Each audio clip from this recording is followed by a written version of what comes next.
Yo, what's up guys? Zero ပါရှေ့ဗီဒီယိုမှာတော့ငါ ban အသုံးပြုခဲ့တဲ့ alias 5 ကောင်အကြောင်းကိုပြောပြပြီးသွားပြီဆိုတော့ဒီနေ့အတွက်ပြောဖို့အလဲကျလာတဲ့ alias ကတော့ ban ရဲ့အသုံးအများဆုံး alias လည်းဖြစ် YouTube comment မှာလည်းဗီဒီယိုလုပ်ပေးဖို့တောင်းဆိုအခမ်းရဆုံး alias လည်းဖြစ်တဲ့ accurate အကြောင်းကိုပြောပြပေးသွားမှာပဲဖြစ်ပါတယ်တကယ်လို့ကျွန်တော် share တင်ထားတဲ့ဗီဒီယိုတွေကိုမကြည့်ရသေးဘူးဆိုရင်လည်းကျွန်တော်ရဲ့ channel ထဲမှာဝင်ကြည့်သွားလို့ရပါတယ်ဗီဒီယိုလေးမစခင်တခုပြောချင်တာကတော့ကျွန်တော်ရဲ့ channel မှာ ban ရဲ့ alien တွေနဲ့ပတ်သက်တဲ့အကြောင်းတွေကိုဗီဒီယိုတွေအများကြီးထပ်လုပ်သွားဖို့ရှိပါတယ်ဒါကြောင့်မို့လို့နောက်ထပ် aliens တွေရဲ့အကြောင်းတွေကိုသိချင်သေးရဆိုရင်တော့ကျွန်တော်ရဲ့ channel ကို subscribe လုပ်ခဲ့ပြီးဒီဗီဒီယိုကိုကြိုက်နေတတ်တယ်ဆိုရင်လည်း like လုပ်ခဲ့ဖို့ကိုမမေ့ကြပါနဲ့ဒါအပြင် comment မှာလည်းဘယ် aliens အကြောင်းကိုသိချင်လဲဆိုတာကိုလည်း comment ရေးသွားလို့ရပါတယ် accurate ရဲ့ music ကိုတော့ Galvanic Megamod လို့ခေါ်ပြီးသူတို့နေထိုင်ရာဂျိုကိုတော့ Galvan Bijo လို့ခေါ်ပါတယ် Galvan Bijo ကိုကြည့်လိုက်မယ်ဆိုရင်တော့ကျွန်တော်တို့ကဘာရဲ့လနဲ့တော်တော်လေးဟိုမှာစင်တူတဲ့ဂျိုတစ်လုံးအဖြစ်တွေ့ရမှာပဲဖြစ်ပါတယ်ဒါပေမဲ့လနဲ့မတူတဲ့အချက်ကတော့ Galvan Bijo မှာက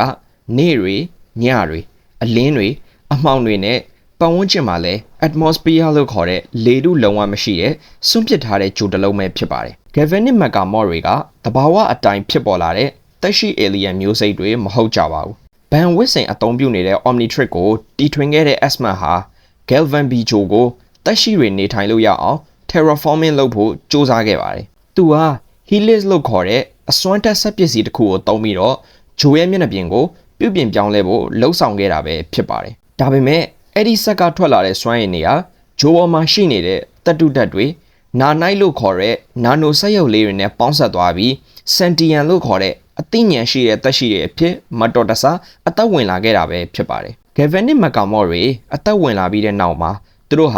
ာသူတို့ရဲ့နေရဖြစ်တဲ့ Galvan Bijo တစ်ခုလုံးကိုညာရင်းချင်းမှာပဲနီးပညာတွေနဲ့အဆင့်မြင့်တင်ခဲ့ကြတာပဲဖြစ်ပါတယ်ဒါကြောင့် Galvan Bijo ရဲ့မြေမျက်နှာပြင်ကိုကြည့်လိုက်မယ်ဆိုရင်ကျွန်တော်တို့ရဲ့ကဘာပေါ်ကလို့မြေကြီးတွေကြောက်တုံးတွေမဟုတ်နေပဲနဲ့ circuit ပုတ်ကြီးတစ်ခုလို့လျှက်စစ်ပလန်းတွေအပြည့်နဲ့ဂျိုတစ်လုံးအဖြစ်တွေ့မြင်ရတာပဲဖြစ်ပါတယ် Galvanic Megamod တွေဟာသူတို့ကိုသူတို့အချင်းချင်းချိတ်ဆက်ထားတဲ့ hive mind ဆိုတဲ့စုပေါင်းလှုပ်ဆောင်တကြတဲ့ပုံစံမျိုးရှိကြပြီးဂျိုဘောကနီးပညာနဲ့အဆောက်အအုံမှန်သမျှကိုလည်းသူတို့ရဲ့ခန္ဓာကိုယ်အစိတ်အပိုင်းတွေလိုပဲထိန်းချုပ်နိုင်တာပဲဖြစ်ပါတယ် accurate ကိုကြည့်လိုက်မယ်ဆိုရင်သူ့ရဲ့ခန္ဓာကိုယ်ကအရေးပျော်နေတဲ့သတ္တု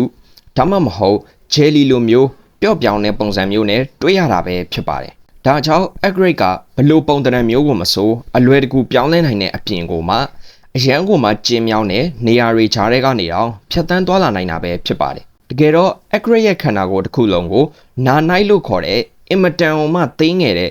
မီလီယံချီတဲ့နာနိုစက်ရုပ်လေးတွေနဲ့ဖွဲ့စည်းထားတာပဲဖြစ်ပါတယ်ဒီနာနိုစက်ရုပ်လေးတွေကတစ်ခုနဲ့တစ်ခုချိတ်ဆက်ပြီး accurate ရဲ့ခန္ဓာကိုယ်ပုံစံကိုဖြစ်ပေါ်စေတာပဲဖြစ်ပါတယ် accurate ကိုကြည့်လိုက်မယ်ဆိုရင်သူ့ရဲ့တစ်ကိုယ်လုံးကအမဲရောင်နဲ့အစိမ်းရောင်ရောတာကိုတွေ့ရမှာပဲဖြစ်ပါတယ်ဒါအပြင်သူ့ရဲ့ခန္ဓာကိုယ်တစ်ခုလုံးမှာ circuit ပုံစံအစင်းကြောင်းတွေအကွက်တွေနဲ့ခန္ဓာကိုယ်တစ်ခုလုံးအပြည့်ဖြစ်နေတာကိုတွေ့ရမှာပဲဖြစ်ပါတယ်ဒီအစင်းကြောင်းတွေကအစိမ်းရောင်တောက်နေပြီးကွန်ပျူတာ motherboard ပေါ်က line တွေလိုပဲဆိုတာကိုကြည့်လိုက်တာနဲ့တင်တန်းပြီးတော့သိနိုင်တဲ့အထီကိုမှသိတာထင်ရှားနေတာပဲဖြစ်ပါတယ် accurate ရဲ့မျက်နှာဟာလည်းတခြား aliens တွေနဲ့မတူပဲအလွန်ရိုးရှင်းတာကိုတွေ့ရတာပဲဖြစ်ပါတယ်သူ့မှာတခြား aliens တွေလိုမျိုးပါးစပ်တွေနှာခေါင်းတွေနဲ့နရွက်တွေမပါကြပါဘူးဒါပေမဲ့သူ့မျက်နှာရဲ့အလဲတက်တက်မှာအစိမ်းရောင်မျက်လုံးကြီးတစ်လုံးပါတာကိုတော့တွေ့ရတာပဲဖြစ်ပါတယ်တခြား aliens တွေလိုမျိုးပဲ accurate မှာလည်း variant တွေအများကြီးရှိပါတယ်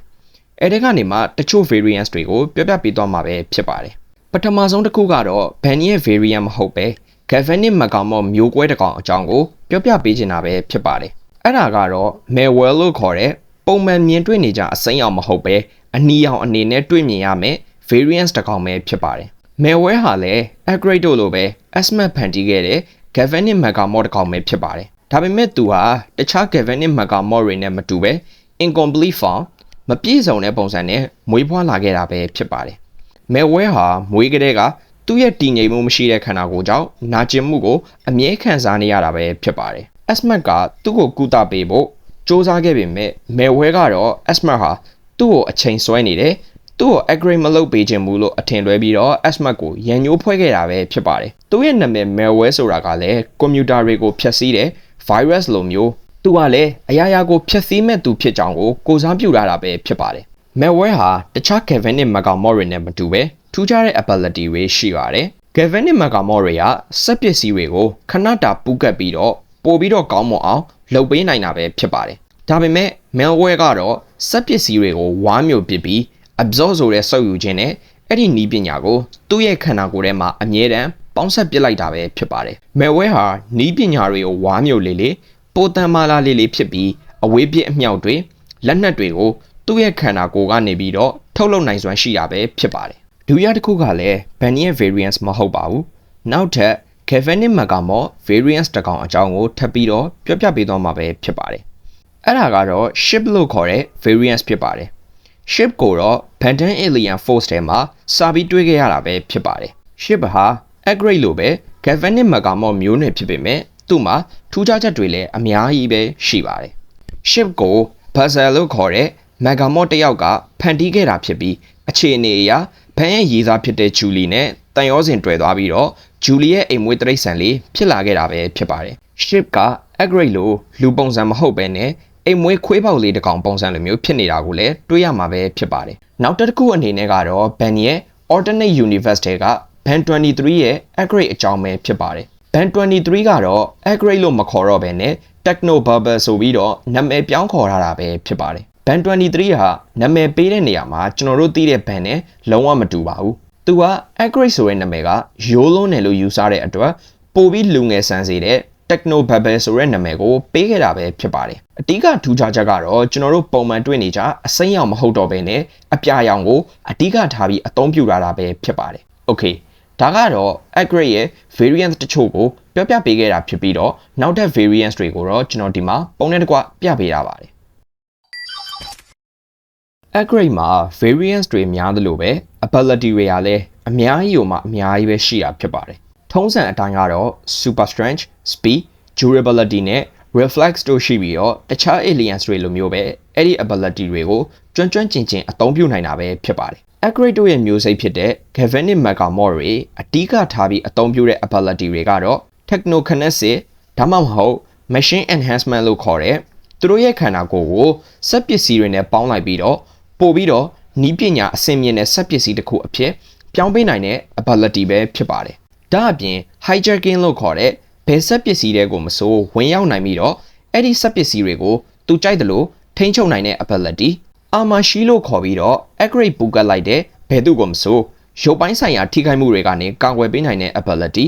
Tech Repair ဆိုတဲ့ upgrade ဝင်ပူပြီးပူကတ်လိုက်တဲ့ပျက်စီးနေတဲ့စက်ပစ္စည်းတွေရဲ့ဘယ်အစိတ်ပိုင်းကိုမဆိုအချိန်တိုအတွင်းကောင်းသွားအောင်ပြင်ပေးနိုင်တဲ့ ability နဲ့ space survivability လို့ခေါ်တဲ့လူသားတွေလိုမျိုးအသက်ရှူစရာမလိုတဲ့အတွက်အာကာသထဲမှာအသက်ရှင်နေထိုင်နိုင်တဲ့ ability တို့ကိုပိုင်ဆိုင်ထားကြတဲ့မျိုးစိတ်တွေပဲဖြစ်ပါတယ်။သူတို့ရဲ့ ability တွေကဒါတွေပဲမဟုတ်သေးပါဘူး။အများကြီးပဲကြံပါသေးတယ်။ optic laser လို့ခေါ်တဲ့သူတို့ရဲ့မျက်လုံးကနေ laser အလင်းတန်းတွေပြစ်နိုင်တဲ့ ability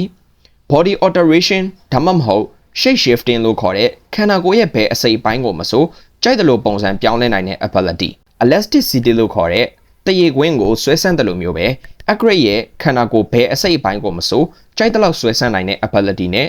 regeneration ဆိုတဲ့ခန္ဓာကိုယ်ရဲ့ပျက်စီးသွားတဲ့အစိတ်အပိုင်းတွေကိုအချိန်တိုအတွင်းပုံမှန်အတိုင်းပြန်ဖြစ်စေတဲ့ ability တို့ကိုလည်းသုံးနိုင်ပါသေးတယ်။ပထမဆုံးတစ်ချက်ကတော့ upgrade ရဲ့မျိုးစိတ်ဖြစ်တဲ့ Galvanic Megamore ဆိုတဲ့အဓိပ္ပာယ်ကိုပြောပြချင်တာပဲဖြစ်ပါတယ်။အဲ့ဒါကတော့ Galvanic ဆိုတာဟာလျှက်စစ်ကိုကိုစားပြုတာဖြစ်ပြီး Mag ဆိုတာကတော့စက်ပစ္စည်းတွေကိုရည်ညွှန်းတာဖြစ်ပြီးနောက်ဆုံးတစ်ခုဖြစ်တဲ့ Mob ကတော့ပုံစံပြောင်းလဲနိုင်တယ်ဆိုတဲ့အဓိပ္ပာယ်ပဲဖြစ်ပါတယ်။ဒါကြောင့် Galvanic Megamore ဆိုတဲ့အဓိပ္ပာယ်ကိုအပြည့်အစုံပြောပြရရင်စက်ပစ္စည်းပုံစံမျိုးစုံကိုပြောင်းလဲနိုင်တဲ့သက်ရှိလို့အဓိပ္ပာယ်ရတာပဲဖြစ်ပါတယ်။ဒုတိယတစ်ချက်အနေနဲ့ကတော့ upgrade ဟာအသက်ရှိတယ်ဆိုပေမဲ့ကျွန်တော်တို့လူသားတွေလိုမျိုး DNA နဲ့ဖွဲ့စည်းရတဲ့သက်ရှိတွေမဟုတ်ကြပါဘူး။ Galvanic Megamore တွေကနာနိုက်လို့ခေါ်တဲ့နာနိုစက်ရုပ်လေးတွေနဲ့ဖွဲ့စည်းထားကြတဲ့သက်ရှိတွေဖြစ်ကြပါတယ်။ဒါကြောင့်လည်း Ben ရဲ့ Omnitrix နာရီကသူ့ကိုအသွင်ပြောင်းပေးတဲ့အခါမှာ DNA ကိုသုံးတာမဟုတ်ပဲ Galvanic Megamore တကောင်ရဲ့ program code ကိုပွားယူပြီးတော့အသွင်ပြောင်းပေးရတာပဲဖြစ်ပါတယ်။နောက်ဆုံးတစ်ချက်အနေနဲ့ကတော့ကျွန်တော်တို့လူသားတွေလိုမျိုးပွားအင်္ဂါတွေ DNA တွေမရှိတဲ့အတွက်အထီးအမဆိုပြီးတော့လဲတီးတန့်ကွဲပြားနေတာမျိုးမရှိကြပါဘူး။ Galvanic Megamore တွေဟာကလေးမွေးတာမျိုးမဟုတ်ပဲ mitosis လို့ခေါ်တဲ့ဆဲကွဲခြင်းနည်းလမ်းနဲ့နာနိုစက်ရုပ်လေးတွေရဲ့ကုတ်ကိုကူးယူပြီးမျိုးပွားကြတာပဲဖြစ်ပါတယ်။ Megamod တကောင်ဟာသူ့ရဲ့ခန္ဓာကိုယ်ထဲကနေနာနိုစက်ရုပ်ရဲ့ကုတ်တွေကိုပွားယူပြီးနောက်ထပ် Megamod အသစ်တစ်ကောင်ကိုခွဲထုတ်ပေးလိုက်တာမျိုးဒါမှမဟုတ်အတူတူပေါင်းဆက်ဖန်တီးတာမျိုးကိုလှုပ်ဆောင်ပြီးမျိုးပွားတက်ကြတဲ့ aliens တွေပဲဖြစ်ပါတယ်။ Okay ဒါကတော့ Ban ရဲ့အသုံးအများဆုံးနဲ့လူကြိုက်များဆုံး aliens တွေတဲကတစ်ကောင်လည်းဖြစ် Ban ရဲ့ aliens တွေတဲကမှနီးပညာပိုင်းနဲ့ပတ်သက်ရင်အကျွမ်းကျင်ဆုံး aliens တွေတဲကတစ်ကောင်လည်းဖြစ်တဲ့ Upgrade အကြောင်းကိုပြောပြပေးခဲ့တာပဲဖြစ်ပါတယ်။ကဲလို့ဒီဗီဒီယိုလေးကိုကြိုက်နှစ်သက်တယ်ဆိုရင် like လုပ်ပေးခဲ့ပြီး channel ကိုလည်း subscribe လုပ်ခဲ့ဖို့မမေ့ကြပါနဲ့။ comment မှာလည်းနောက်ထပ်ဘယ် aliens တွေကိုထပ်လုပ်စေချင်သေးလဲဆိုတာကို comment မှန်းကန်လို့ရပါတယ်။ဒီနေ့ဗီဒီယိုကတော့ဒီလောက်ပါပဲ။နောက်နေ့ဒီမှာပြန်တွေ့ကြတာပေါ့